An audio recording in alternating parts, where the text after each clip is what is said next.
L'arthrose de plus en plus jeune, cette maladie articulaire touche désormais des personnes âgées de 55 ans contre 65 ou 70 ans auparavant. Et s'il était possible quand même de soigner l'arthrose du genou grâce à un médicament, la start-up Moving Biotech a décroché une subvention pour aider ses recherches. Son PDG Luc Boblet est avec nous. Bonjour. Bonjour à vous. Alors on parle d'une subvention de 7,6 millions d'euros. C'est un vrai coup de pouce dans vos recherches? Alors c'est un coup de pouce, ça fait partie du plan de financement, de la société qui combine des financements non dilutifs comme ce type de subvention et des financements plutôt dilutifs, capitalistiques, qui nous permettent effectivement d'avoir les moyens de travailler et de démontrer au stade clinique l'efficacité de notre médicament. Aujourd'hui, vous avez bon espoir qu'un médicament pouvant soigner l'arthrose du genou voit le jour dans les prochains mois, prochaines années? Écoutez, on a, de très forts espoirs concernant le nôtre, puisqu'en fait, on utilise une molécule dont le mécanisme d'action est déjà connu, les fameux GLP-1 qui ont défrayé la chronique dans le traitement au départ du diabète puis de l'obésité et qui ont des propriétés cardioprotectrices, donc anti-inflammatoires, reconnues, et on a démontré de notre côté un impact positif, pour ralentir, en fait, la dégradation de la structure. Donc on parle de l'ensemble de la structure de l'articulation, qui nous permet effectivement d'avoir les éléments en main maintenant pour, asseoir une thèse d'un médicament qui serait susceptible de modifier le cours, naturel de la maladie, c'est-à-dire d'arrêter la progression de l'arthrose. Donc on parle d'une subvention qui sera utilisée dans le cadre de la recherche autour d'un traitement nommé P, 4P004. Donc le but c'est vraiment de toucher les tissus directement. Voilà, donc cette subvention, elle intègre en fait le besoin en financement pour la démonstration au stade clinique, donc injection chez l'homme. C'est une injection qui se fait localement par voie intra-articulaire et qui va aller toucher l'ensemble des tissus de l'articulation, comme vous venez de le dire, pour pouvoir altérer ce cercle vicieux de la maladie qui combine dégradation de la structure et puis inflammation très très importante qui est douloureuse chez les patients. Alors cette subvention de 7,6 millions d'euros est issue du plan d'avenir France 2030. C'est important pour vous de voir l'État qui s'investit dans vos recherches. C'est notamment un domaine de santé publique. Effectivement, la première interprétation, ce qu'on en retient nous, c'est, un alignement stratégique, donc une reconnaissance et une prise en compte que, finalement l'arthrose est un vrai problème de santé publique majeur, y compris en termes d'impact socio-économique, puisque le coût de l'arthrose entre le suivi, l'hospitalisation et les poses de, prothèses coûte, vraiment très cher au système de santé, et une reconnaissance finalement la valeur du potentiel thérapeutique de notre molécule, parce que dans le cadre de France 2030, il y a quand même très peu de programmes thérapeutiques qui ont été retenus.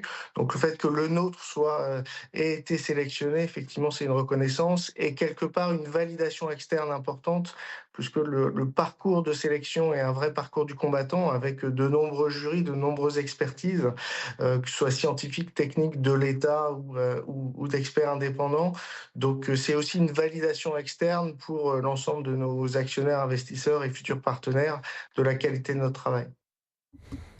Est-ce que vous avez déjà une vision sur le calendrier peut-être des premiers essais cliniques à effectuer?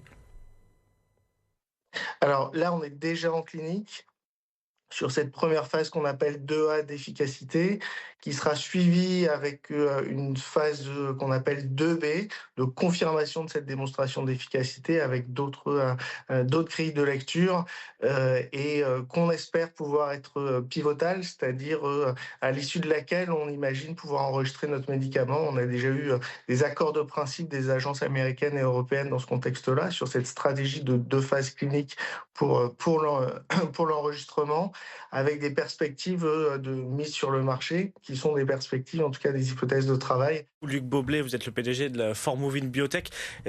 Quand on pourrait voir sur le marché ce type de médicament contre l'arthrose du genou?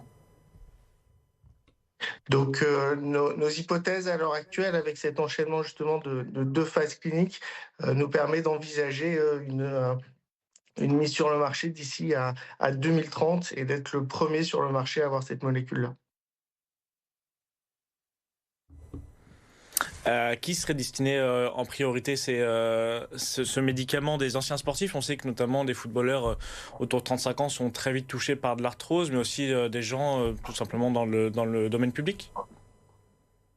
Alors effectivement, les sportifs de haut niveau, seraient tout à fait éligibles puisque, ils développent, des arthroses très rapidement.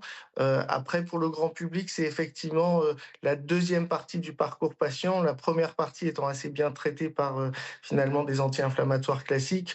En revanche, à partir du moment où, les patients, commencent à rencontrer des échecs avec ces thérapeutiques-là, eu égard à l'évolution de la maladie, ce sont effectivement, ces patients-là qui seront éligibles, donc tous les patients qui, commencent à recevoir des infiltrations et le nombre malheureusement grandit. Et si on fait un petit point aussi sur votre société, Formovine Biotech, vous êtes basé entre Lille et Paris, surtout aussi à l'Institut Pasteur de Lille. Qu'est-ce que ça vous apporte aussi d'être directement implanté dans cet institut Pasteur? Alors, la 1 chose finalement, c'est une cohabitation avec notre maison mère, puisqu'on est une filiale, d'un start-up studio qui a été créé à Lille, en 2014 par Revital Rattenbach, qui incube des projets justement early stage, notamment avec tout l'écosystème, lillois et parisien, pour pouvoir, générer des filiales dont Formoving est la première filiale la plus avancée.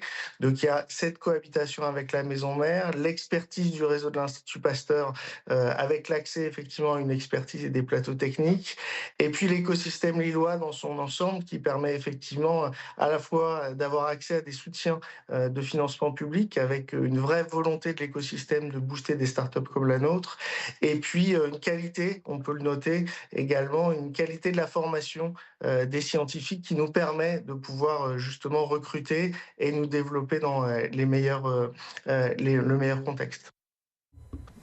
Et on suivra évidemment attentivement vos recherches sur ce médicament pour peut-être soigner à terme l'arthrose du genou. Merci à vous, Luc Boblet. Vous êtes le PDG de la start-up Formovin Biotech. Vous avez reçu une subvention de 7,6 millions pour accélérer vos recherches pour ce médicament. Merci à vous. Merci à vous et très bonne journée. Au revoir.